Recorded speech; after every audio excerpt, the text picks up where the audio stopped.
Last week, I raised my voice at one of my sons. Not badly, not in a way that would alarm anyone looking in, just sharper than it needed to be, louder than the situation deserved, in a tone that I could see land on him in a way I didn't want. And the thing is, I knew, even as I was doing it, that I was reacting to something that had nothing to do with him. I was tired. Something with work had gone sideways earlier. My spine was doing its thing, and he walked into a room where I was already carrying too much, and he said something small, and I let it out on him. He didn't deserve it. I knew that. I knew it while it was happening, and I did it anyway. This is the thing about reaction. It doesn't wait for you to be ready. It doesn't ask whether this is the right target or the right moment. It arrives fast, and it goes where it goes, and you're left standing in the aftermath trying to figure out what just happened. I've been studying Stoic philosophy for several years now. I've read Marcus Aurelius more times than I can count. I know the theory. I can explain the gap between stimulus and response. I can talk about Epictetus and the dichotomy of control and the practice of the pause. And I still raised my voice at my son over something that had nothing to do with him. Because knowing is not the same as doing. And doing is not the same as doing it consistently, under pressure, when you're tired and something has gone wrong and someone walks into the room at the wrong moment. This video is about that gap, between knowing and doing, between reaction and response, between the person I'm trying to become and the person who shows up on the hard days. I'm not going to pretend I've solved this. I haven't. But I've learned some things, and some of them are worth saying out loud. Let me start with something that took me a while to understand properly. Reaction is not bad. It's not a character flaw. It's not evidence that you're weak or undisciplined or haven't read enough philosophy. Reaction is a biological system. It evolved over millions of years specifically to be fast. Faster than thought. Faster than consideration. Faster than any process that involves weighing options. Because for most of human history, the situations that required a fast response were situations where slow response meant death. A predator in the grass, a member of your group acting threateningly, a sudden change in your environment that might signal danger. In those situations, the system that fires before you think is the system that keeps you alive. And we are all descendants of the people whose systems fired fast enough. So when your boss says something dismissive in front of colleagues, and you feel a heat in your chest before you've consciously processed what was said, that's not a flaw. That's an ancient, extremely well-designed survival system responding to a perceived threat to your social status. When your partner says something that sounds like criticism at the wrong moment, and your immediate internal response is defense rather than curiosity, that's not weakness. That's the same system doing what it was built to do. When someone cuts you off in traffic and you feel the sudden surge of something, that's the system, right on schedule. Understanding this matters because it changes the relationship you have with your own reactions. If reaction is a character flaw, then every time you react badly, you're evidence that you're broken. You get angry at yourself for getting angry. You're ashamed of the shame. You add a layer of internal judgment on top of every reaction, which, ironically, makes the reaction worse. If reaction is a biological system that was built for a world that no longer exists, running in a context it wasn't designed for, then the task is different. The task is not to eliminate the system. You can't. It's not to be ashamed of it. That's counterproductive. The task is to build something alongside it. A pause. a space, the slightest gap between the firing of the system and the action that follows. That gap is everything. Viktor Frankl, who earned his understanding of this in circumstances I wouldn't wish on anyone, wrote, "Between stimulus and response, there is a space. In that space is our power to choose our response. In our response lies our growth and our freedom." He wrote that after surviving Nazi concentration camps, places where the external circumstances were as completely outside his control as any situation a human being has ever faced. And his observation was, even there, even in that, even when everything external is stripped away, the space exists, the reaction fires, and then, even for a fraction of a second, there is a space before the response. In that space is a choice. Most of us, most of the time, don't know that space exists, because we move from stimulus to response so fast that the space never becomes visible. The reaction and the response feel like one thing, like the anger and the sharp words are a single event, not a sequence.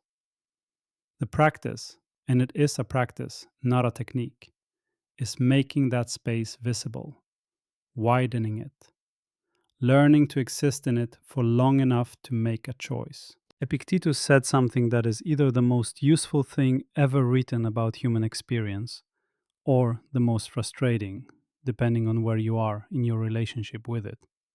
Men are disturbed not by the things which happen, but by the opinions about the things. Not by what happens, by what you think about what happens. The thing itself, the dismissive comment, the missed promotion, the criticism from someone whose opinion matters to you, the small daily irritation of a partner doing the thing they always do, these are in themselves neutral. What gives them their charge, their ability to produce anger or shame or anxiety in you, is not the thing. It's the story you're telling about the thing. The colleague didn't just say something dismissive. They demonstrated that they don't respect you, that your work isn't valued, that you're not seen. Your partner didn't just leave their things in the wrong place. They've done this 100 times. They don't care. They're not trying to meet you halfway. This is who they are. The story. That's what produces the reaction. And the story is yours, which means, in principle, it's available for examination, for revision, for the question, is this the only possible story? Or is this the story my nervous system generated automatically, without consultation, at the speed of instinct? This is reframing, and it sounds simple when you read it in a philosophy book. It is not simple. Here's what makes it hard. In the moment of reaction, when the system fires and the heat rises, and something in you is already formulating the response, examining the story feels almost physically impossible. Because the system that's firing is not the thinking system. It's older, faster, and it runs below the level of language. The story it generates is not experienced as a story. It's experienced as reality. When you're angry, you don't experience yourself as telling a story about being disrespected. You experience being disrespected. The interpretation and the reality feel identical. This is the gap between theory and practice.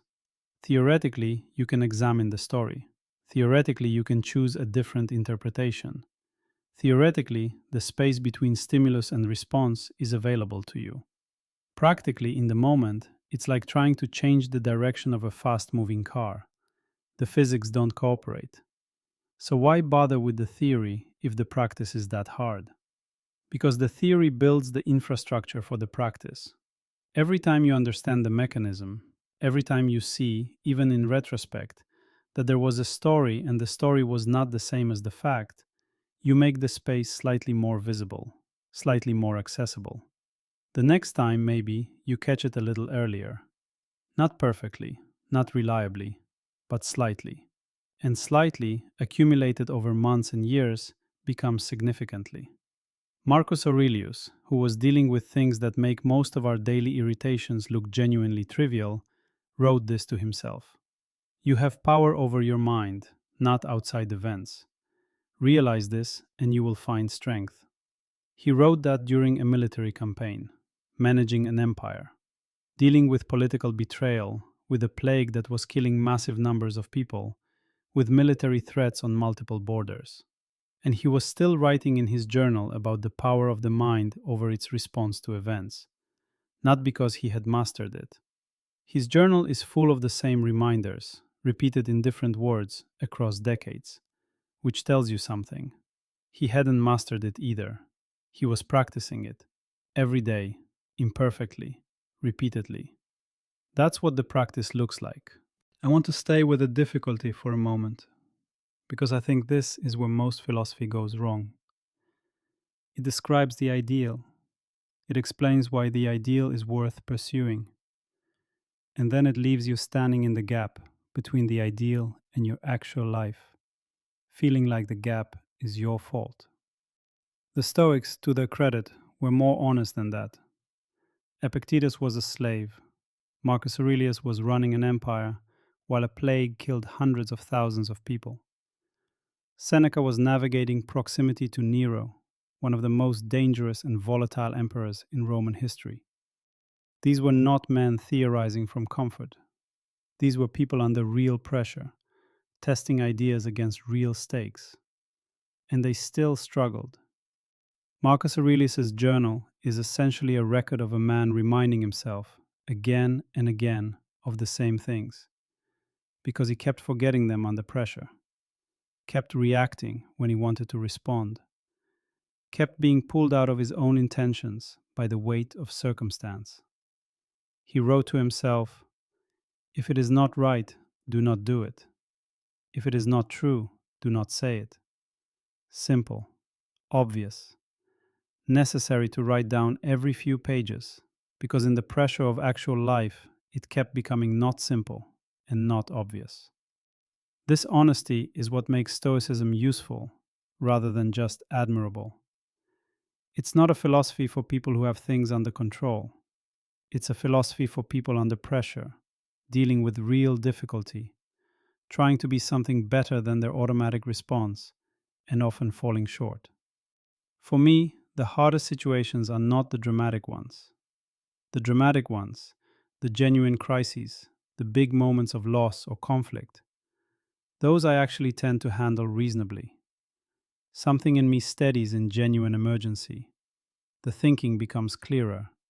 The priorities become obvious. The hard ones are the small, accumulated, ordinary ones. The 10th time a week that something small goes wrong in the same way. The specific combination of tired and behind on work and physical discomfort that makes my threshold lower than it should be. The moment when someone I love does something irritating and I'm already carrying too much, and the irritating thing is not significant, but it's the thing that's in front of me. Those are the moments where the gap disappears, where the reaction and the response collapse into one thing before I even know it's happening. And what I've learned, slowly, through a lot of retrospective examination, is that these moments have patterns. I react badly most often when I'm physically depleted, when the sleep has been short or the pain has been high. I react badly most often when I'm behind, when there's a gap between where I am and where I think I should be, and that gap is creating a background pressure that I haven't fully acknowledged. I react badly most often when I've been in a lot of input without enough space. Too much coming in, not enough quiet to process it. None of these are excuses. They don't justify the reaction, but they're information. Because if I know the conditions under which my threshold drops, I can either address the conditions or at least know to be more careful. To watch the gap more deliberately when I know the risk factors are active. This is self-knowledge as a practical tool, not navel-gazing, not endless self-analysis. Just knowing my own patterns well enough to work with them rather than being endlessly surprised by them. Let me be concrete about what this looks like in practice, because abstract principles are only useful if they connect to actual behavior. The pause. This is the foundational practice, and also the one that feels most counterintuitive in the moment. When you feel the system fire, when the heat rises, when the automatic response is forming, the practice is to introduce a gap before the response happens. Not forever, not a dramatic, obvious pause that signals to everyone in the room that you're doing a philosophy exercise. A breath, a moment of not immediately doing the thing the reaction is pushing toward. The physiological sigh, a double inhale through the nose, followed by a long exhale, actually works neurologically to engage the parasympathetic nervous system. It physically changes your state, slightly, briefly, enough to widen the gap. Marcus Aurelius called it something like the first movement, the automatic response to a stimulus, and his practice was to not act from the first movement, to let it pass, to see what was there after it. I practiced this badly, inconsistently, but enough to know that it works when I actually do it. The breath, the gap, the question, what actually serves here? The question. After the pause, or sometimes instead of needing the pause, if you catch things early, there's a question. Not how do I win this? Not what do I want to say? Not how do I defend myself? The question is, what would actually serve here? Not serve me in the short term, not give me the release of saying the thing I want to say, not protect my ego or prove my point or get the last word. What would actually be useful in this situation, for the relationship, for the outcome, for the person in front of me? That question changes what comes out. Not every time, but often enough that asking it is worth the habit. The retrospective. Marcus Aurelius's practice, which appears in the structure of the meditations themselves, was evening review. Not elaborate, not long. 3 questions, roughly. Where today did I react when I wanted to respond? What was the story that produced the reaction? What would I like to do differently next time? Not self-punishment, not extended self-criticism, just honest accounting. The value of this is pattern recognition. You can't change what you haven't seen. And you see your patterns most clearly in the quiet after the day, when the pressure has passed and you can look at what happened without being inside it. I do this imperfectly. I miss days. I skip it when I'm tired. I'm less honest with myself when I'm tired. But on the days I do it, something small shifts. A pattern becomes visible that I couldn't see while I was in it. And the next time a similar situation arises, there's slightly more chance of catching it earlier. The reframe, but done honestly. I want to be careful about reframing because it can become a form of self-deception if you're not deliberate about it. The useful version of reframing is not, this bad thing is actually fine, not, I should feel good about what hurt me, not, pretend the difficulty isn't real. The useful version is the story I'm telling about this situation the only possible story? The criticism I received, is it evidence that I'm not good enough? Or is it information about what could be improved? The situation that went wrong, is it evidence that things are falling apart? Or is it a single event in a longer story that isn't over yet? The person who annoyed me, are they doing something to me? Or are they doing something from whatever they're carrying, which I probably don't fully know? These are not rhetorical questions designed to produce positivity. They're genuine questions designed to produce accuracy. Because the automatic story is usually not accurate. It's fast and protective, and it puts you at the center, and it generates a narrative that makes sense of the threat. But it's not usually the most accurate available picture of what's happening. The reframe is the attempt to get more accurate. Not more positive, more accurate. There's something the Stoics said about other people that I've found more practically useful than almost anything else. Every person you interact with is carrying something. Not as a metaphor, literally. Every person you encounter today is in the middle of their own version of the same basic human struggle. wanting things, being afraid of things, dealing with pain they've collected over years, trying to navigate a life that doesn't always cooperate. Most of the time, their behavior toward you is much more about what they're carrying than it is about you. The person who was dismissive, they're not seeing you clearly. They're seeing you through whatever filter their history and their current stress have created. And that filter is probably quite distorted. The person who said the thing that landed wrong, they probably weren't thinking carefully about how it would land. They were thinking about their own situation, their own concerns, their own navigation. This is not an excuse for bad behavior. It doesn't mean you have to absorb everything without response. It doesn't mean other people's behavior doesn't matter. But it changes the story. The story goes from, this person is doing something to me, to, this person is doing something from whatever they're carrying. And when you see it that way, the reaction is different. Not no reaction, not pretend it didn't happen, but a different quality of response. Less personal, more curious, more patient with the fact that people are imperfect in specific, often predictable ways related to what they're carrying.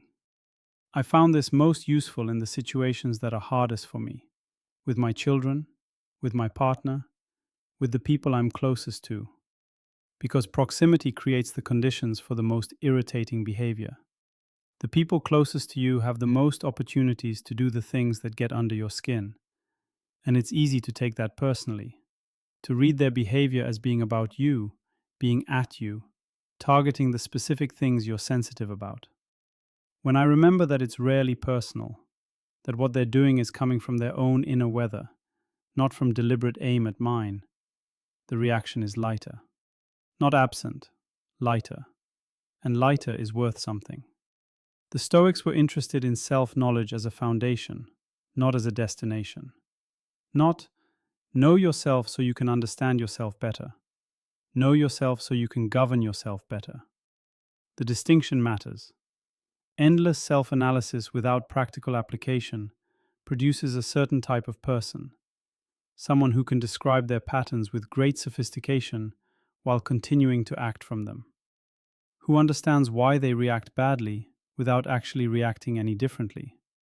Self-knowledge as a tool is different. It's the knowledge that when I'm physically depleted, I should move through the day with more deliberateness, more checking in, more deliberately accessing the pause before I'd naturally need to. It's the knowledge that certain types of situations reliably narrow my gap, that there are contexts where I know the system will fire faster than usual and I should compensate. It's the knowledge that my first interpretation of ambiguous situations tends to be darker than the reality, that I should discount my initial read and wait for more information before responding. This is practical self-knowledge, the kind that changes behavior rather than just describing it. And building it takes exactly what you'd expect: time, attention, honest retrospective, the willingness to be wrong about yourself, to see that the story you told about your behavior wasn't the most accurate available story. It's unglamorous. It's slow. It doesn't produce dramatic transformation, but it produces the kind of gradual change that is actually real. The kind that shows up not in breakthrough moments, but in 100 small situations where you chose slightly better than you would have before. I said at the beginning, last week I raised my voice at my son. He and I talked about it afterward. Not a big conversation, just I said I was sorry, that it wasn't about him, that I had been carrying something he didn't need to receive. He's 9. He accepted it with the particular grace that children have when adults take responsibility without making it into a production. We were fine within minutes. But I've been thinking about it since, about the gap I didn't use, about the reaction that went where it went, about the pattern I recognize. Tiredness plus pressure plus something small that I've seen enough times to know and still didn't catch. The gap between knowing and doing is real, and it is ongoing, and I don't think it ever fully closes. What changes is the ratio, the proportion of times you catch it versus the times you don't, the speed with which you return to yourself after you've been pulled out, the clarity of the retrospective that follows, slowly, over years, imperfectly. That's what I've got. Not mastery, not a solved problem, an ongoing practice that I believe is worth practicing even though I will keep failing at it. Marcus Aurelius, who had access to more power and more philosophical resources than most humans in history, wrote the same reminders to himself every few pages across decades, which tells me that the reminders are the practice. The returning is the practice. The not giving up on trying to do better is the practice. And that's available to anyone, including people who raised their voice at someone they love last week. Leave a comment. Tell me where the gap disappears for you. I read everything. See you in the next one.